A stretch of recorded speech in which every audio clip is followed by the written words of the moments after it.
This week on the CEO Cyber Briefing podcast, I'm joined by Will Morrish, CRO of Covert Swarm, the company behind the very bold message, "You deserve to be hacked." And this episode, Will explains why one-off tests just aren't enough and what constant attack really means for CEOs and the surprising ways businesses are leaving the door wide open to cyber threats. It's a straight-talking conversation about risk, resilience, and the steps leaders need to take before the bad guys get there first. Enjoy.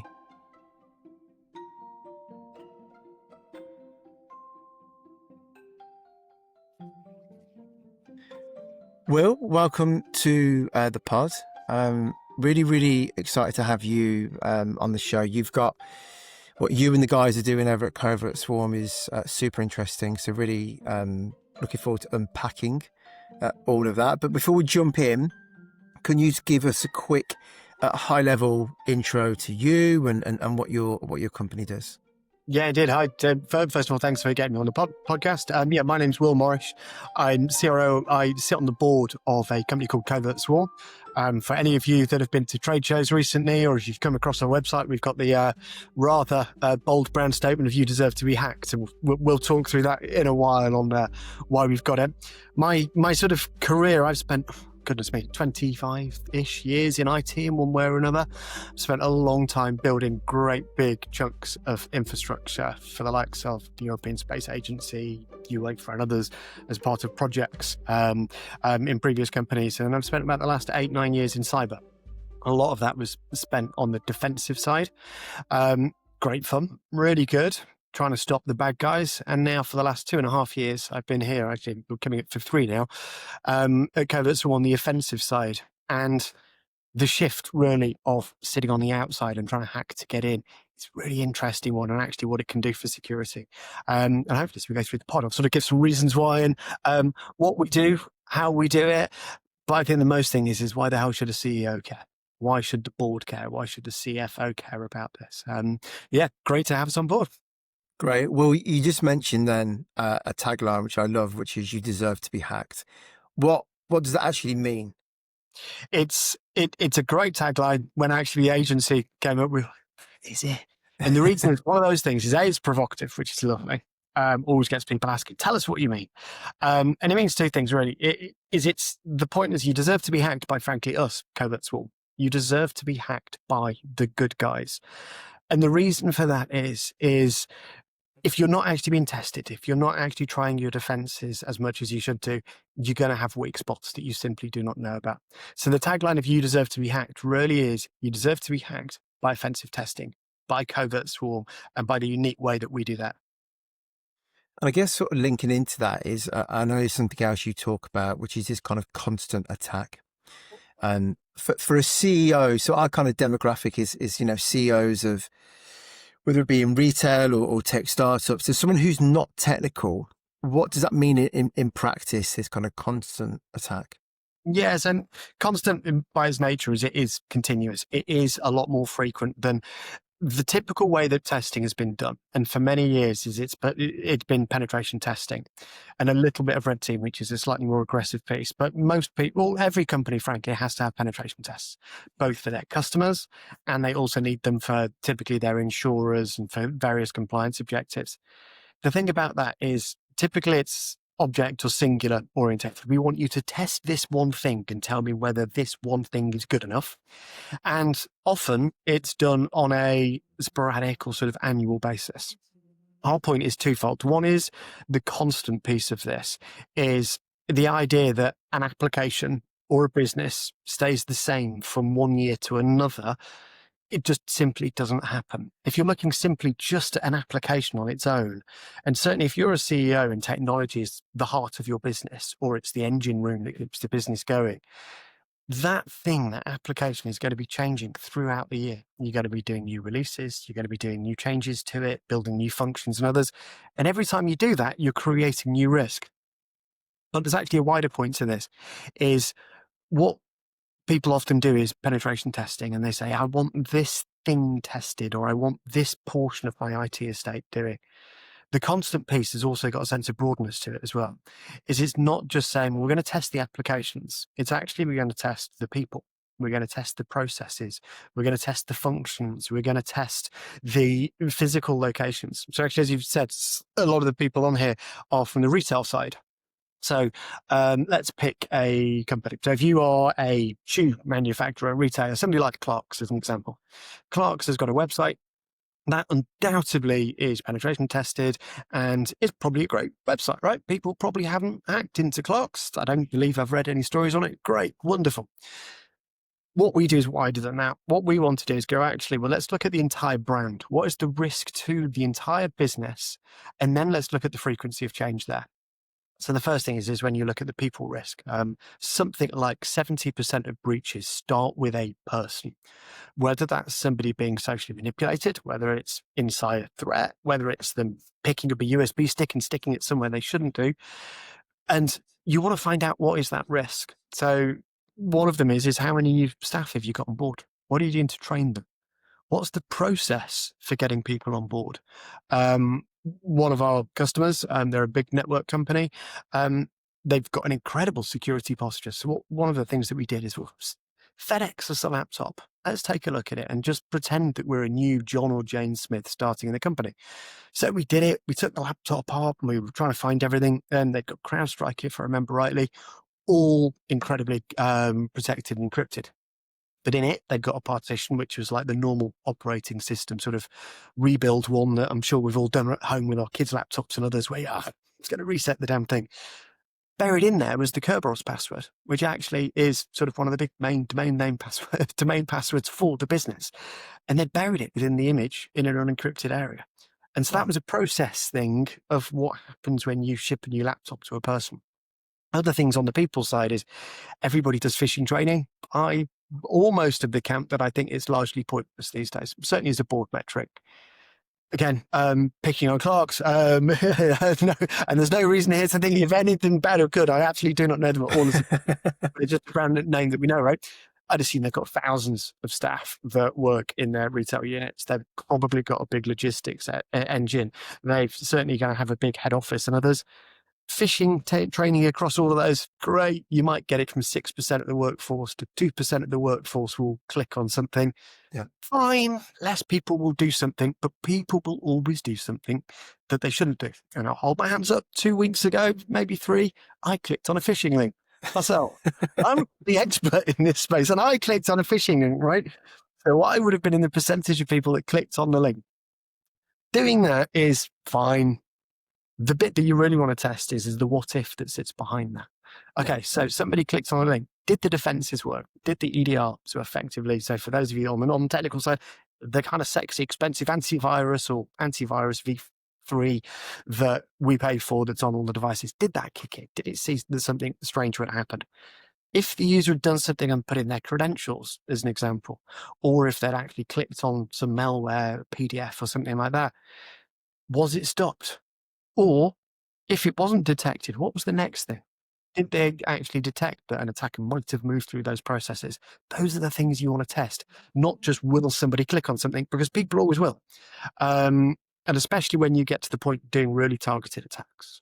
For instance, our efficacy when we really want to target people is about 40% success rate of being able to get malicious payloads delivered. And that's actual people clicking, executing, and us being able to do stuff on the laptop.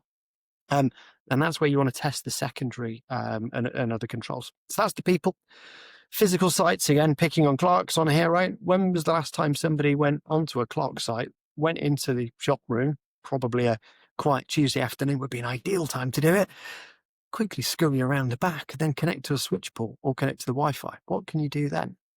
So physical attacks, how much does that create risk for the business? The digital side, yeah, there's Clarks.com, but what about on the inside? What about the ERP? What about the customer? What about the CRM, the actual customer database? What about all those internal applications that do all the things like for the logistics and the shipping and all of those? Those are a huge amount of things inside that typically aren't tested. but you kind of want them tested. And that goes back to the continuous nature of what we do, because we're constantly trying to find where there is a risk to a business, and it's risk-based rather than technology-based. And secondly, what we want to do is find what are those changes, because typically you find that it's changes in often where the risk is. Couple of things just to zoom in on from your answer there was 70% of breaches are on the human side. Was that correct? Yeah, that's correct. Yeah, I can't remember the story, was 18 months or so ago, but yeah, absolutely. Typically, it starts with the person. And this is because we are the biggest attack vector effectively in a business, Yeah. because we will click on things, we will do things. In any business of any size, you've got humans there that are busy doing their job. And I'll use personal experience. I clicked on it was a DocuSign phishing, really well crafted. I was actually waiting for a DocuSign from a client to come through. So there was a certain bit of chance that took place there that it was the case of I was literally, when you go through the DocuSign process, you send it and you get the other email. Within half an hour, I had this one, really well crafted. It got through our defenses because somebody was specifically trying to target us to get in. And I clicked on the link. And that's really one of the big risks that you get is if somebody does that, what are the defenses that then sit behind that? Other things are when you've seen things like, again, I'm using assumptions here based on sort of, things like Marks and Spencer's, JLR and others. Or if any of you heard of Scattered Spider, the reason why these guys as an attack group have been quite dangerous is they're a bunch of English and American people, or certainly sounding nationals, and they call up IT help desks with a really good precursor to what they want to do, and that's reset a password, change an MFA, or get an MFA reset done. And they're really good at social engineering. Yeah. And this isn't necessarily you're attacking a user in the way that you do phishing, but what you're doing is you're attacking a process or a department to get it. Most CFOs, that, if they're listening to this podcast, you've all probably got really good processes now on how to change payment details from the providers that you've got. And that's because social engineering into finance and pay departments are really frequent. And again, it's where do these attacks actually come from? And it's often the people. And these aren't low end attacks of where it's the case, well, I'm just going to send an email and wait for somebody to click it. And say, when somebody really wants to get in, they will not only be good at manipulating people, but they will have also done the precursor sort of steps to this of understanding, well, if you need to reset a password, what's a good story? What information do I need to know about the person? How can I pretend to be them? So an example here. So one of our customers, they're a very big brand. I'm sure lots of you know them, but by the nature of what we do, we typically don't talk about our customers with their names. 4:00 on a Friday afternoon, we called their internal IT help desk. And as part of that, we wanted to reset and effectively get a username and password and active access into their systems. So before we did this, and this took a couple of weeks of planning and a little bit of testing and calling their IT help desk, was we identified a user who was a low-level, normal IT help desk person who was actually a remote field engineer. We knew who they were. We knew their name. We knew who their boss was. We knew their mobile phone number, because it's all public records that we could find. We knew the office that they typically was sort of their home base. And because we'd made a few test calls on different people effectively, we knew what these key pieces of information were. We were then able to call the help desk from that person's mobile phone number, because it's quite easy to spoof a mobile phone number. This is an organization with thousands of employees. Their help desk are never going to know the person's voice. And one of our chaps, Ian, he's great. He's an ex-university lecturer. He's lovely, really nice, but by goodness, he can talk some stories. We have a baby crying, a noise of a baby crying in the background. We're calling from the employee's phone number and we're saying, hi, it's John Smith, whatever the person was that we'd already researched. I've just smashed my phone. It's gone in. I desperately need to reset this. I've got to get some work done. I'm about to go on site, quoting where he was going to go for the weekend. And I've put my SIM card into my wife's phone, but I've lost all of the MFA stuff and all of these things. Can you help me reset it? Baby crying in the background, raising the stress level a little bit. Thanks, mate. How's your week been? Yeah, it's all right. I'm going to this location. Yeah. And then the security checks. Who's your boss? Simon, whatever. We already knew this. What's your work location, which was one of their pre-requested identities effectively to run through the script. We did all of these. We then got effectively the credentials reset and sent down to this new phone and handset because it was done through email. Obviously, we couldn't receive something on that same phone number. But the scary bit was that was the first portion of the attack. That was at 4 p.m. By 7 p.m. that evening, we had the ability to shut down Active Directory for the entire business. Their entire AWS effective God account that had got all of their brands that sat underneath it and all of their identity management. If we'd actually been a malicious actor like Scattered Spider, effectively we would have been able to turn their entire business off at 7 p.m. that night and hold them to ransom and whatever else. But because of this and the way that we work, we were able to help improve the process effectively so that it's really difficult now to get through that route. We were able to help improve what that outsourced SOC was doing to detect malicious activity as we were going through. We were able to help them harden their systems, harden effectively all the bits along that attack chain so that as we were able to do it, we made sure that the customer was then able to shut all of those doors behind us and improve the process, the technology, the people to really stop it. And I think the key thing here is where, yes, 70% of breaches or so come from people, but fixing it is not always about training the people. Yeah. It's usually about what can you do about the process that you get them to adhere to and making sure they do adhere to it. And then what do you do about the secondary and tertiary control and mitigation that sits behind them? So one of these things, when I do these things, I always like to give tips and help to people, right? So if you're a CEO, one of the things that you can ask your IT team is, what is the process for resetting usernames and passwords? How does that work? How do we identify that that person is real? The one thing that makes it really good is if I called into my help desk and said, I want to reset my username and password for whatever reason it is, the help desk then makes an outbound phone call to my line manager and says, did Will really ask for a username and password change? Can you confirm this? No, haven't heard of it. And that then becomes part of the process.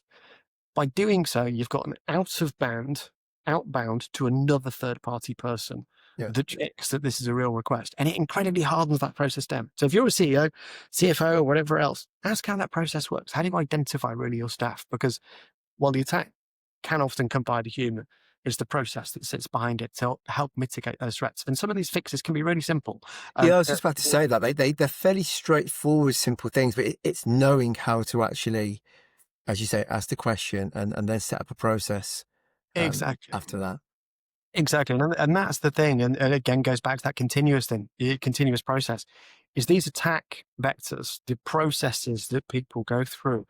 And the malicious actors, that is, they're constantly trying different and new techniques. And that's the point. A new technique now, 30th of September, there'll probably be another one that starts to be successful in the next 30, 40 days. You kind of want to test to find out what are they doing next. Yeah, we've mentioned a few companies.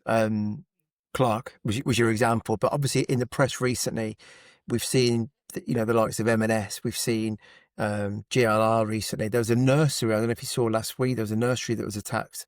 Yeah. In London last week, and they it's a ransomware attack, and they basically said to the parents, unless you pay X amount of money, we're going to publish all the pictures of your kids on the dark web. So it's not just like these big, huge M&Ss. They're going after any size of company now, wherever there's pain and leverage to actually get their money. But are you seeing a shift in the way that kind of cyber risk is in the world right now because of what's happening? Are you seeing that kind of dynamic? Yeah, I'd say it's getting more risky. I think and again, it's only assumptions and what's been publicly disclosed. I think there's a couple of things which are changing things. So the first thing is if you're a small, medium-sized business and technology isn't really the heart of what you do, obviously every business is technology. Do things like follow Cyber Essentials. There's some really good guidance there on the nursery. If for instance, you've just stored documents, you use email, you're at Microsoft 365, follow all the guidance there. Make sure you're really hardened as much as possible. Things like multi-factor authentication. You can harden yourselves really well around those things. But on larger businesses, I think the attack risk is getting much more accelerated by AI. There are a couple of things that we've got, for instance, is that AI, I'm just going to quickly get my phone out to give a little example of this. AI is now helping attackers because it's helping all of us, right? How many of us use ChatGPT and other stuff every day in our work? people always need to remember that the attackers, the hacking groups and others, they are a business. These are not one or two people sat there in hoodies as the old thing, just going, oh, I'm going to go and take on M&S. It's not that. These are actual effective corporations that exist. You might not know it. Hacking groups, they have HR departments. They have interviews. They have processes. They have teams. They've got a broad range of skills. And they are, like any enterprise, like everyone that's on this, listening to this podcast now, using AI to help themselves do things better and more frequent. So one of them, for instance, is the voice thing. So you get it to get me to say, hi, I'm Will Morrish and I'm selling the British nuclear codes. So that is an AI impersonation of my voice. All I did was read the first page of a book. And we can now get the AI to say anything. Video is almost there. We've actually got AI bot, for instance, that can now make outbound phone calls and can talk, and not only will pretend to be somebody, but can actually carry on the attack chain and talk of, hey, David, asks a question, gets an answer, very much like you type with ChatGPT, and will do the conversational flow.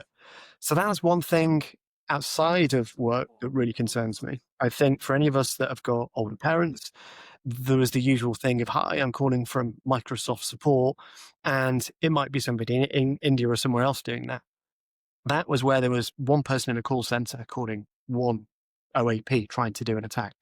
What worries me about now from the attacks is when you can get AI to sound like a person and can have a conversation, it's no longer one human attacking one human. You can have 1,000 simultaneous phone calls, all done by AI, calling 1,000 older people, effectively trying to do that.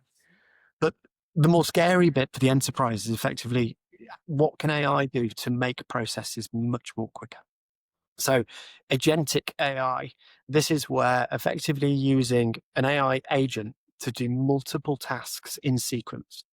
So hacking, not so long back, right? AI, all of this stuff moves almost at the speed of weeks. You could say that, well, actually, if we got hacked, you've kind of the usual things. You had kind of this golden hour of sort of going, well, if we can detect it within an hour, we've got a fighting chance of actually being able to detect it, respond to it, kick it out, know where it came to, and start to remediate and contain that threat. Agentic AI really changes that massively, because now instead of an attacker coming in, sitting quietly and weaseling their way around very quietly to avoid detection and others, if they can plant effectively an AI application that can move from machine to machine, install itself, and then find more machines, and then start to connect out to the internet to effectively get multiple ways to effectively command and control, that's really scary, because it actually means the time from the initial attack vector to the point of where you've detected it and then are then able to respond, and especially if you've got a SOC, so a security operations center, that time is going to get smaller and smaller and smaller. And my sort of view on this, I think this is almost going to get to the point of negligible, which is where, again, another takeaway from this, if you're a CEO, if you're a CFO or CTO or others, ask, what is the mean time to detect and mean time to respond of your security operating centers? Be cautious on this as well. What they will often say is, our mean time to respond is 8 minutes, 10 minutes, whatever. Fine. That's from them getting their ticket to then being able to do something. The challenge that you've got is you've got a technology called SIEM, which is a great big security database thing. That can often take 20 to 45 minutes to process this data. So the real thing is the bad guys probably can be doing stuff for about 48 minutes until somebody is able to do a response. And I say that's going to get shorter. And that again goes back into the stuff that we do. And I think why people need to be far more testing based on risk rather than just saying, oh, I've got a SOC or I've got CrowdStrike. I'm happy. We've got this stuff and it's going to stop it. Fine. Have you tested it? Have you really tested it?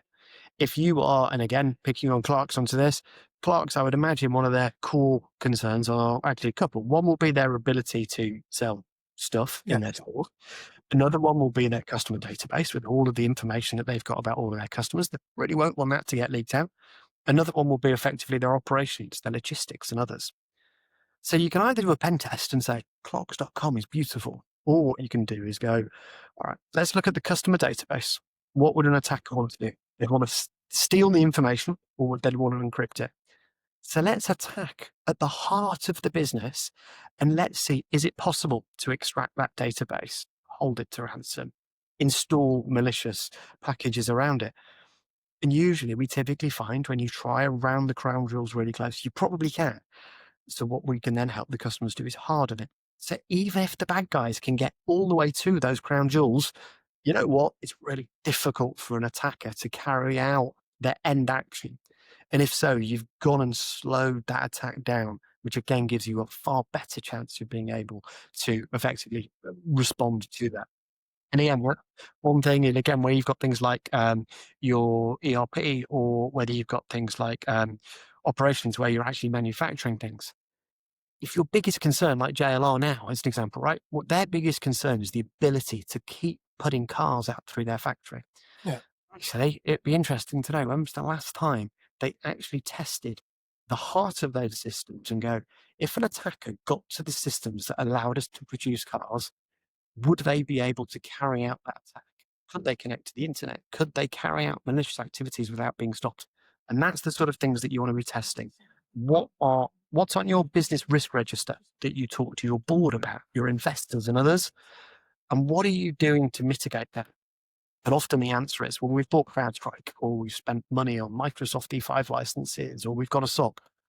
Great. That's the mitigation that you've put in place to help stop that risk. The next two things are really critical.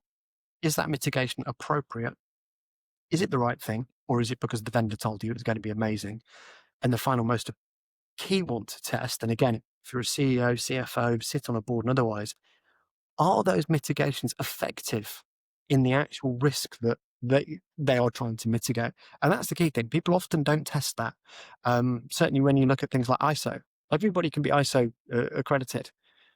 We manage to breach customers all the time who are fully ISO accredited.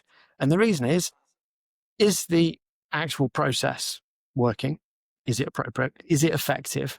And also, was it tested, or was it just a PDF that here's a process? So that's really the thing. Test the effectiveness of what you've put in place, rather than just saying, I've bought this stuff and it's going to stop it.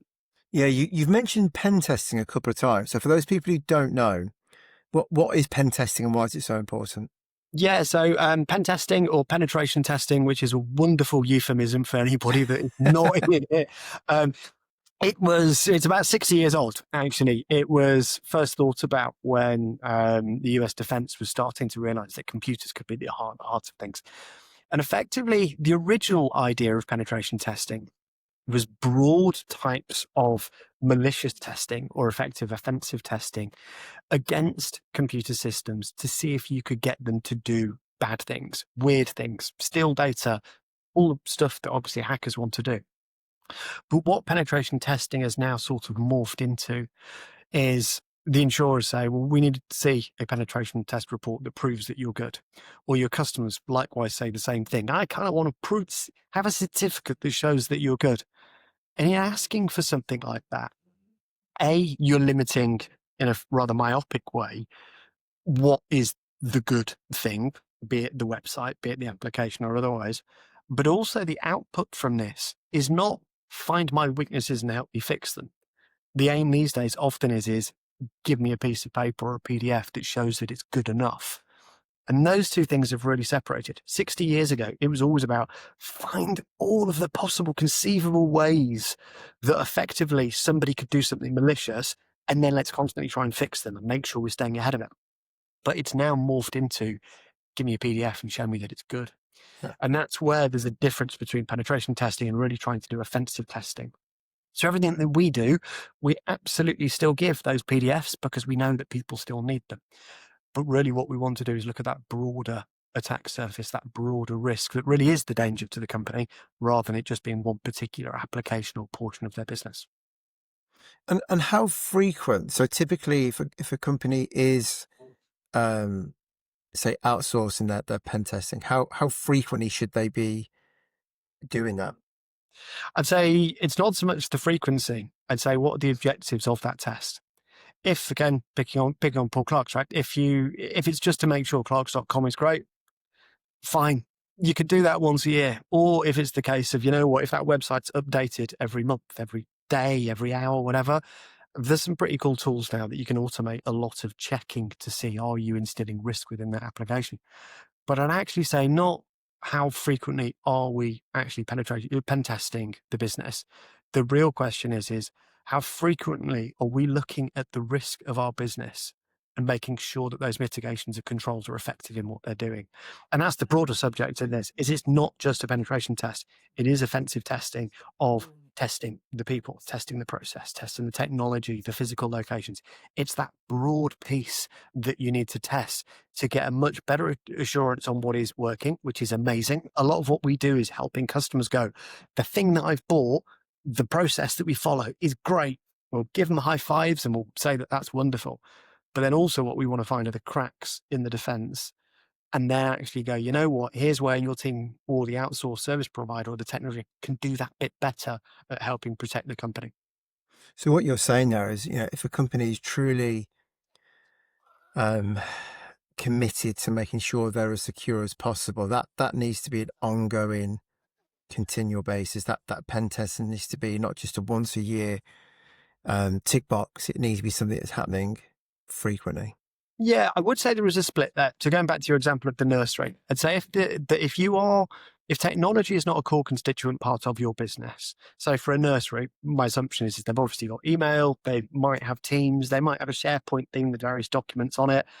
You can secure that pretty well. I'd say follow the NCST guidance on that. There's some really good guides. You can harden that pretty well. The risks there are pretty low. The idea of calling up one person and pretending to be another person in a nursery is almost zero, right? It's like, you are not Simon. Yeah. I will see with them now. You know that you're not going to be able to do the human side of the risk. But if you are somebody like a nursery, and if you do have a website and it has got your the children's photographs on there, and it might have a little piece where there's a client login where they can stick photos and various other stuff, so maybe a booking system. If you've had that built for you, maybe once a year is good enough, because you're probably not going to change that, right? Once you've built it, it's probably going to stay reasonable. Testing that once a year is good enough. Or if you've outsourced it to a third party, which is what I'd imagine most people do, ask that third party and say, oi, I want this done every year to really make sure that it is good enough. Because I say there's a tax change. But if technology is a core portion of your business, i.e. you're massively reliant on it, or technology is part of the value that you provide out, then you need it to be way more frequent. And it needs to be far more broad than just looking at the singular technology component. It's the full diaspora of the entire brand. So the people, the process, the technology, inside and out, all of that stuff needs to be tested. And I think importantly, it needs to be tested with an attacker's eye view of this. There's a lot of companies out there that do pen testing and red teaming, which say it's a slightly more aggressive, stick a knife between your teeth and just try and get your damn way in, which is really useful. But the key point here is what you don't want to do is have your own business defining always what you want testing. Because if you're saying, I only want this testing or I only want that testing, you're not thinking like a hacker. Yeah. Hacker gives no monkeys about what your technology stack looks like. All they care about is, can I make money from this? Can I steal stuff? Can I hold you to ransom? Can I deface stuff? Those are the key objectives. And that's quite a different way of thinking than perhaps a CTO would think. Because a CTO might think, this is the application. It's amazing. We're a SaaS business. And this is the wonderful thing that we sell. Our investors love it. And here's the value. So let's test this thing. Great. What about your developers? Your developers are a key attack vector on trying to get to what could be the most secure application in the world. But if somebody can get on a developer's laptop and the developer can get in there and has got lots of abilities to do stuff in that application, doesn't matter how secure the application is, because the developer is the one that can then get in and effectively do the damage there. Yeah. I'll tell you something we see a lot, and it'd be interesting to get your sort of perspective on it as well. So compliance badges, so ISO being the obvious one. So Yeah. from your sort of standpoint, how different is it being, compliant through an ISO or actually being truly properly secure? The statement, I once said this at a governance risk and compliance conference, and it was a slightly dry giggle, or not. When compliance is good, it instills process, it instills rigor, it instills third-party thought and best practices on what you can do. So there is a really good place for compliance. But the slightly dry joke that I always make is everyone should always remember that the Titanic was fully compliant when it set sail. And that to me is all you need to know is you can be compliant. Does it mean you are not at risk? Of course not. And it's actually one of the reasons why we were founded as a company. So Anders, our CEO, he worked as a technologist, developer, IT, and various other things in numerous companies before. Every one of them spent a lot of money on security. They were all fully compliant. They were all pen tested. But every single one of them, from the history in his career, every single one of them actually had a breach in one way or another. A cyber attack was successful. And the reason was because if you're testing and you're following all of these things, yes, it helps improve that cyber hygiene and maturity, but it doesn't mean that you're impenetrable. And that really is one of the reasons why for us, it is that constant cyber attack. It's the case of look at our customers across their entire brand and go, what are the ways that the bad guys can get in? Now let's see if we can do it. And secondly to that, it's not only what are the ways the bad guys can get in, it's when the bad guys get in, how much damage can they do? And that's one of the other things on this. Don't always take the assumption that because your external perimeter has been tested and it is incredibly resilient, that you're safe.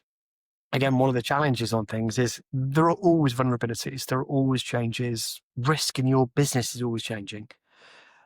At some point, the thing that you rely on to protect your business will have a vulnerability that somebody can get through. The point is, what then? So an attacker can jump straight through that. What does it look like? There's a paradigm in security called the security onion. And the idea is you have multiple layers of defense and detection right the way through your business, that once you're through one layer, well, there's another layer. There's another thing that you need to go through. Reality is in our experiences, most companies, rather than having a layered onion, they've actually mostly got a security egg, pretty solid external perimeter, but a very soft and gooey inside. And my assumption, very much an assumption onto this, is if you look at an attack like something like JLR, the assumption is that once somebody was inside, they were able to create and do a huge amount of damage in there. Yeah. The thing there is if you already do have that layered onion, and again, taking the risk, can we still make cars? Can we still sell shoes? What is the customer database? Look at that risk and harden all the way inside out and then test the inverse of that. You end up with a much more defensible position. And again, it's one of the things I'd say is ask your board, ask your execs, ask the ones that are in charge of security and go, against our risk register, how have we tested against the objectives of the risk that is there? And it's a really interesting question to have. And often you'll find, well, I've done a pen testing. Okay, but that's that. What about the people? What about all the other risks that sit around it? Yeah, and I think it's so obvious with what's happening at the moment with these, retail companies and all the other ones that we've talked about is companies have got that kind of maybe the egg analogy. They've got some processes in place, but they have got a very sort of soft center. And when as you said, when these attackers are in, they're able to do a lot of damage and very quickly. So I like that kind of onion versus egg analogy. That makes a lot of sense. I know you can't sort of name names, company names, but is there one story that really kind of sticks out from your work that really sort of shook the leadership team by the nature of the attack? I'd say everything that we do never shakes the leadership team. And there's a reason for that, is if what we did, and this is one of the differences between red teaming is usually an exercise that you pay a lot of money for. It's very time-based. You'll get two very effective hackers or white hat hackers that will try and do as much as they can in this time-based period. And they'll then come in and say, hey, here are all the holes that we found, and here's how we could really damage you. And suddenly everyone's backs can be up and go, right, we've now got a massive program of works that we need to do. Oh, why didn't we? You're not going to instill the culture, really, but it is right there. So for us, as I say, a lot of what we do is proving what works. But where we find risks, there's nobody that sort of gets shaken up by this, because I'm really glad that Covert Swarm was able to get in there, because they took the choice to do what we do, and we try to help them harden. So as a one prime example, a very, very big retailer, We did the highly targeted spear phishing attack. We were targeting their security team. So these are the people that really should know. And the reason we were doing it, again, was to prove that it's never the human, it's the process. Yeah. And there was one poor chap, it was his third day in the role. And one of the things that we did, it was a new logon for a new system. And we got through all of their defenses for phishing, because no matter what you say, Mimecast and all of these other things, somebody wants to really send you an email, they'll send you an email and can usually get it through. And it's warm. The poor chap saw it, and it was his third day. You always get loads of emails when you start working at a company. There's a HR system, payroll, whatever. And he went, oh, click, yeah, done. Sticked in his credentials. And within about 60 seconds, he was like, that wasn't right. He then did the right thing. He then clicked on the I've been phished button, and they then followed their ISO process, which was effectively terminate the user account, change username and password, investigate what had taken place, all the right things, and all of those things happened. But because we were sophisticated and we already knew what we wanted to do, we'd already set up the next step in the attack chain. And this is also one of the things. We've got about 60 hackers that have all got different skills. So the moment those credentials came across to us and we had them, we immediately used them to get into the company VPN. So we were then inside the corporate VPN, but their ISO process didn't say anything about terminating active VPN connections with that username. So we then stayed on the VPN. We were then able to get across the VPN, and we were able to get to a big Citrix platform. So Citrix is a platform where you log in, a bit like VDI, and you've got lots of different applications. And we kind of knew that we would probably be caught out by effectively the security team looking for where are these credentials being used. So on Citrix, there was a Microsoft calculator, and we opened it. What you might not know is there are loads of little shortcuts you can do in various applications that we and other attackers know. Control-Shift F5, I can't remember what it is, but it pulls up Task Manager. Task Manager allows you to run whatever program you want on the machine. So at this point, we would then effectively had ability to run on the main Citrix server platform, whatever the hell we wanted. So we did. We then connected from that server out to our command and control servers, which meant that even if the VPN got killed, we still had access into this core server that held incredible amounts of data for the customer. We were then able to get other payloads and connect elsewhere. We were then able to connect to other servers. We were able to start to extract demo data. In fact, you never want to extract real data, but we'll take data to prove we had the ability to do it. And at every single step of this attack, we were talking to the customer and letting them know what we were doing. We told them we were on the VPN, so they were able to shut the door behind us. We told them we were able to move from A to B, so we showed them how to detect us. We told them we got into Citrix, so we told them how to harden it. And effectively, the exercise from this was hugely beneficial. One thing was their ISO process. It needed to be updated, and also the process for pulling down the portcullis. The next thing was any business buys a huge amount of security technology, and often you buy it, the vendor says it does all these amazing things. You install it, and then people start to say, oh, it's a bit of a pain to install that. Or, you know what, we can't quite tune this. So one of the things is user behavior anomaly detection. That is where effectively you can look at all of your users and you can say, well, actually, I know David is dialing in from whatever, is somewhere in Somerset. But if David suddenly tries to log onto a VPN from Germany, that ain't going to happen within the same 30-second gap. So we were able to help the customer tune that, because effectively they could have detected us being on the VPN, even if they forgot to turn the VPN off, which is a good secondary control. We helped them detect how we moved across the network, because they could have also seen what we were doing to try and find the Citrix server. We also helped them say, don't have these applications sat on there because we can breach. Other ones were, because the Citrix application was so important, they actually said, we don't want to run EDR on there. It's so important and it's really hardened. Well, clearly it wasn't, and it didn't. So we then gave the use case to say, oi IT, you're sticking it on there. And there are other things, us getting the command and control. We were able to say, look, we were able to do this because this server shouldn't ever really be able to connect to the internet. So you should harden it. Your firewall should be looking for this type of traffic. So every step of the way, it was not showing where the customer had actually failed or where there were gaping holes or wounds. Every step of the way, it was showing the customer, hey, do this, you're going to be that much harder. Do that, you're going to be that much better at detecting and stopping. So our aim is always to go in and sort of high five people on what they do well and then show them where they can do even better. And ideally for us, it's helping customers use the technologies and tools that they've already got Yeah. and help them use it in a more effective way. Yeah, and that's so powerful. And again, just thinking back to what's happened to these big companies recently, I'm sure if you guys would have been in there prior to this happening, that they wouldn't have been in the situations that they found themselves in. Yeah, I'd always be very cautious with that. I think one thing for everybody to know is that without knowing what's gone inside of M&S and Yeah, JLR, I think there's a couple of things. One is all of them will have really good people that will be doing a good job of doing as absolutely best as they can. And any cyber attack for anyone that goes through it, it is bloody awful. yeah, Uh, so I think my heart really does go out to anyone there. Nobody there would have been trying to do a poor job or do things. And I'm sure they all would have been trying to do things. And I say, without knowing the details of the attack, I'm always cautious not to make sort of assumptions on what would or would not have stopped it.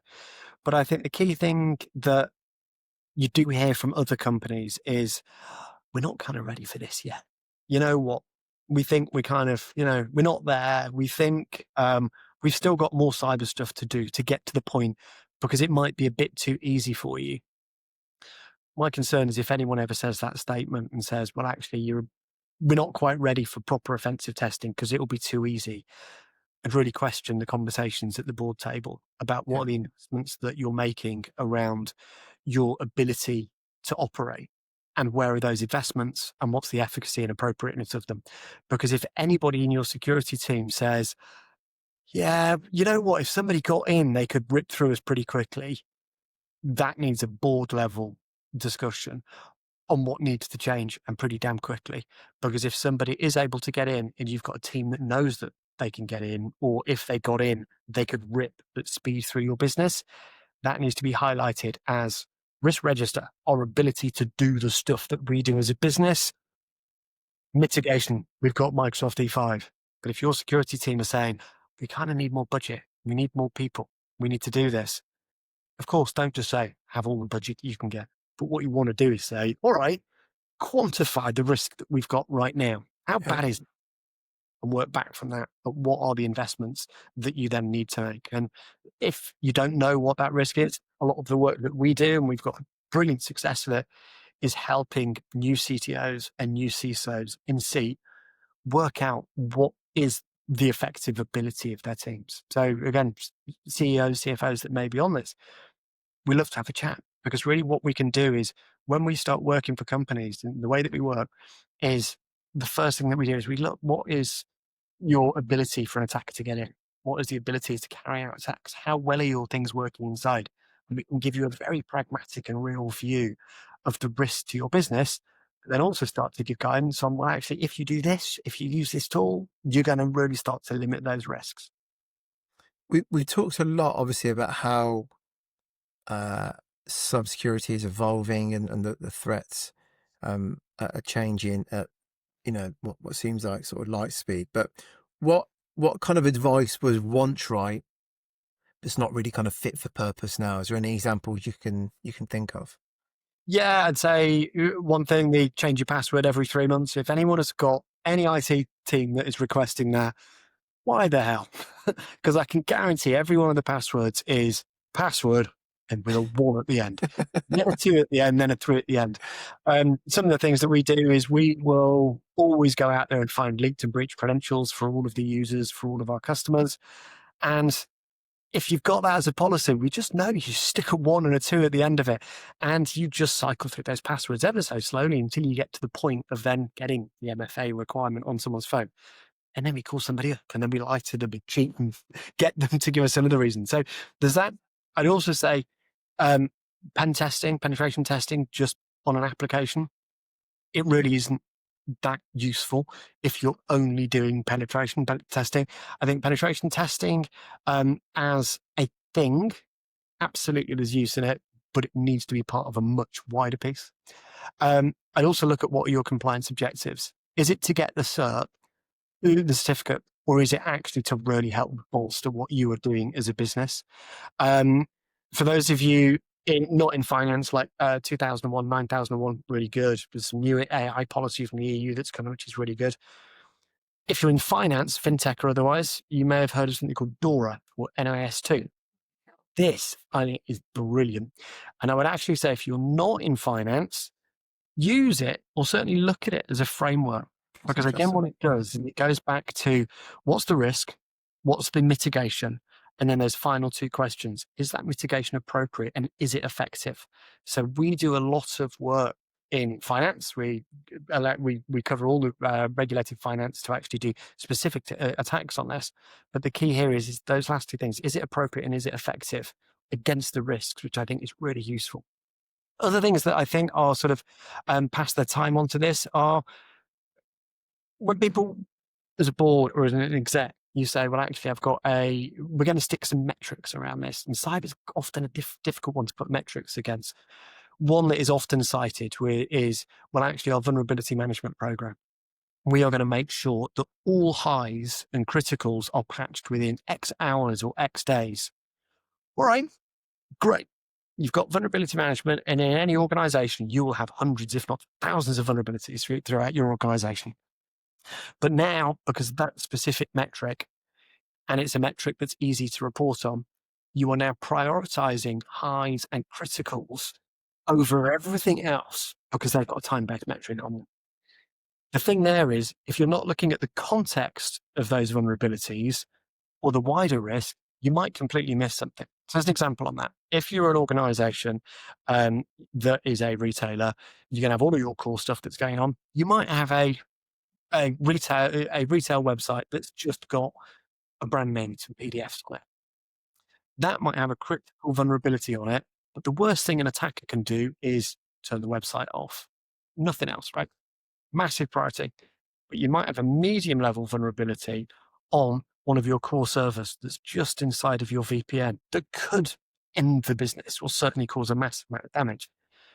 And when you're running vulnerability management programs, you're talking dozens, if not hundreds of these things that you need to make as a decision.